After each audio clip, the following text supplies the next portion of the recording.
Hi friends, ఈరోజు content వచ్చేసి కొత్తగా వచ్చిన పాన్ 2.0 గురించి మీకు ఫుల్ డీటెయిల్స్ చెప్పబోతున్నాను. సో నా వీడియో అనేది స్కిప్ చేయకుండా చివరి వరకు చూసి ఫుల్ డీటెయిల్స్ తెలుసుకోండి.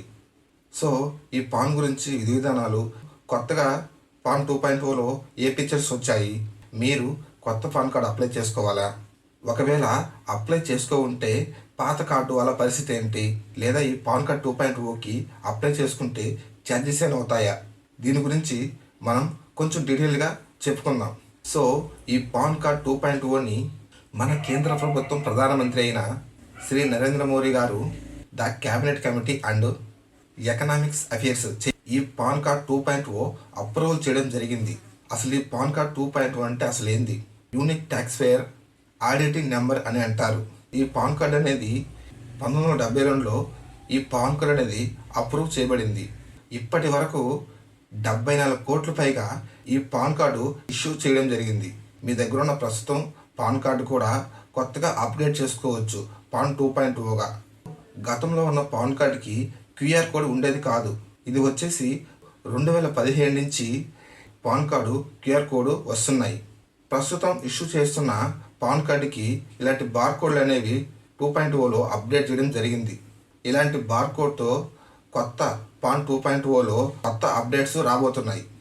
ఈ పాన్ కార్డ్ 2.0లో వచ్చేసి సైబర్ సెక్యూరిటీ మెజర్స్ అప్డేట్ చేస్తున్నారు. ఇప్పటి వరకు పాన్ కార్డ్ అనేది డూప్లికేట్ చేయడం లేదా మిస్యూజ్ చేయడం కామన్ అయిపోయింది.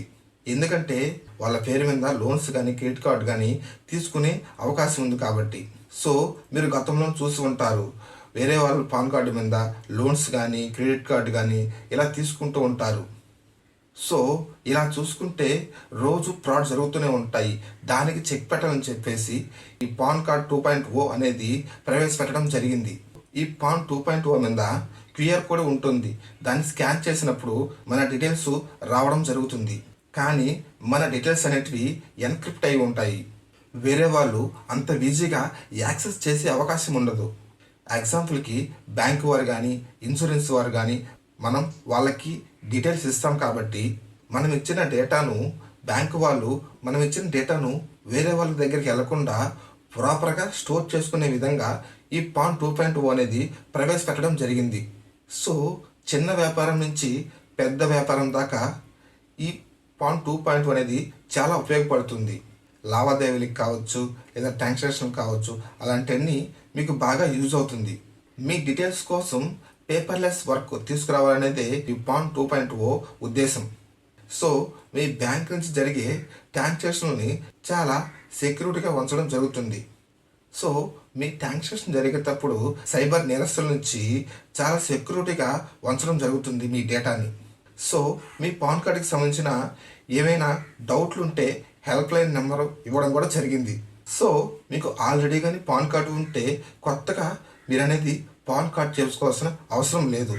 ఫర్దర్ ఫ్యూచర్లో బ్యాంకు వారికి మీ పాన్ 2.0 యాక్సెప్ట్ చేసే అవకాశం ఉంది. అందుకని మీ పాత పాన్ కార్డు అప్గ్రేడ్ చేసుకోవచ్చు. దానివల్ల ఎటువంటి ప్రాబ్లం లేదు. మీ పాన్ నెంబర్ చేంజ్ అవ్వడం కానీ ఇలాంటివి జరగవు. సేమ్ మీ పాత పాన్ కార్డులో ఏ నెంబర్ అయితే ఉందో కొత్త పాన్ కార్డ్ 2.0లో కూడా అదే డీటెయిల్స్ రావడం జరుగుతుంది. పాత కార్డులో క్యూఆర్ కోడ్ ఉండదు, దీంట్లో కొత్తగా క్యూఆర్ కోడ్ అనేది యాడ్ అవుతుంది. గతంలో పాన్ కార్డ్ అనేది చాలా ప్రాసెస్ ఉండేది పాన్ కార్డ్ చేయాలంటే. ఇప్పుడు ఈ క్యూఆర్ కోడ్ రావడం వల్ల ఏంటంటే చాలా సులువుగా మారింది. మీ పాన్ కార్డ్ అనేది కొత్త పాన్ కార్డ్ 2.0గా చేంజ్ చేసుకోవాలంటే మీ మొబైల్లోనే చేసుకోవచ్చు. కింద డిస్క్రిప్షన్లో ఆ లింక్ ఇవ్వడం కూడా జరిగింది. మీ పాన్ కార్డులో మిస్టేక్స్ ఉన్నా చేసుకోవచ్చు. నేమ్ అనేది తప్పుగా ఉన్నా కూడా మీ ఫాదర్ నేమ్ కానీ, డేట్ ఆఫ్ బర్త్ కానీ, ఫోన్ నెంబర్ కానీ ఇలాంటివి ఏదైనా మిస్టేక్స్ ఉంటే మీ ఆధార్ ప్రూఫ్స్తో మీరు ఆన్లైన్లో కరప్షన్ చేసుకోవచ్చు. ఇలా చేయడం వల్ల మీకు కొత్త పాన్ కార్డ్ 2.0 మీ ఇంటికే రావడం జరుగుతుంది. సో ఈ పాన్ కార్డు ఏమైనా ఛార్జెస్ అవుతాయంటే ఓన్లీ 50 రూపీస్ మాత్రమే ఛార్జ్ అవుతుంది. అది కూడా ఏంటంటే కొత్త పాన్ కార్డ్ 2.0కి లేదా మీరు ఏదైనా కరప్షన్ పెట్టుకున్నప్పుడు దానికి మాత్రమే 50 రూపీస్ తీసుకోవడం జరుగుతుంది. ఈ పాన్ కార్డ్ అనేది ఎక్స్పైరీ డేట్ అయిపోయినా లేదా కొత్తగా అప్లై చేసుకోవాలన్నా ఈ పాన్ 2.0 అనేది మీకు చాలా యూజ్ అవుతుంది. మీ పాత కార్డు అయినా సరిపోతుంది. ఇప్పటి వరకు మ్యాండేటరీగా ఎవరూ చెప్పలేదు కొత్త పాన్ కార్డు తీసుకోవాలని. కాకపోతే నేను ఎందుకు చెప్తున్నానంటే, మీరు సేఫ్ జోన్లో ఉండాలనుకుంటే మీరు కూడా ఈ పాన్ 2.0 తీసుకుంటే మంచిదని నేను అనుకుంటున్నాను. ఇది నా ఓన్ అభిప్రాయం. ఎందుకంటే బయట చూస్తుంటే చాలా హ్యాకింగ్స్ జరుగుతుంటాయి కాబట్టి దానిని మనసులో పెట్టుకొని నేను ఈ వీడియో చేయడం జరిగింది. సో ఇది నా ఉద్దేశం మాత్రమే. సో ఫ్రెండ్స్, నా వీడియో అనేది మీకు కొద్దిగా అయినా యూజ్ అయిందని నేను అనుకుంటున్నాను. సో నా వీడియో కానీ మీకు నచ్చితే లైక్ చేయండి, మీ ఫ్రెండ్స్ అండ్ ఫ్యామిలీకి షేర్ చేయండి. పక్కనే ఉన్న సబ్స్క్రైబ్ బటన్ అలా నొక్కండి. సో ఇలాంటి మరిన్ని టెక్ కంటెంట్స్తో మీ ముందుకు వస్తాను. Thank you all. జై హింద్.